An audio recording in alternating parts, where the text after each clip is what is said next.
อสงครามพี่น้องปันแหงเอาหังเสียงจุ้มข่าวผู้ใดเฮาเข้าขาดังเสียงในวันที่11เดือนโนเวมเบอร์ปี2025ยาม6 ค่ำม6 โมงปลายในไฟไหม้ห้องคัดเนอปกโฮมนหิมโฮงแฮมไขสานั้นดอเนอเวงหมู่เจย้อนไฟไหม้ปอกในเสเฮ็ดให้คุกของเฮิรนเย่ไฟไหม้ลุกซุ่มกว่าทั้งหมดในค่ะเกี่ยวเลยลองในก้นเมืองเป็นดีลาดีเฮาข่าวว่าดีอันไฟไหม้ก่อนในเดมีห้องคัดอยู่4ห้องในนั้นแต่2ห้องแต่มีก้นอยู่ไว้เสเที่ยง2ห้องแต่เดเป็นตีเก็บของอันไฟไหม้ก่อนในเดเป็นห้องอันมีก้นอยู่2ห้อง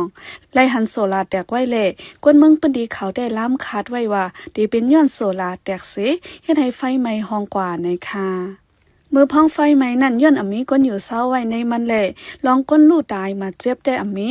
ก้วยกาโคกของเฮิรนเย่แดงย่าไฟไหม้เสเลยลู่ซุ่มกว่าทั้งหมดในค่ะป่วนมาเมื่อโหเดือนเซปเทมเบอร์ปี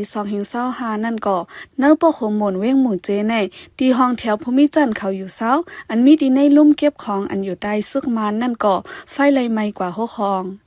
ฝ่ายซึกมานเขาได้อำปันข่าวออกมาในค่ะย้อนนั้นหนังหือเฮาคาดีลอดเพลองไฟไหม้เฮิรนเย่นั่นสังเดออกขึ้นกว่าดังนอกในจึงถูกลีกดทัดด้วยมุกพื้นมุกไฟเต้นเหนือเขียงพระเจ้าในแหละสั่งเอาโซลาร์ซ่องไฟแบตทรีเจ้าในก็ถูกลีกดทัดด้วยลีป้อเป็นไฟฟ้าก็ถูกลีปิกอึดไว้เมียงไฟเจ้าในสีจังออกตั้งนอกในจึงเฮาคาดีจังลอดเพลองไฟไหม้เฮิรนเย่ในค่ะออปันแห้งจุ้มข่าวผู้ใดฮอกเลยยินโจมขอบใจใหญ่นำค่ะ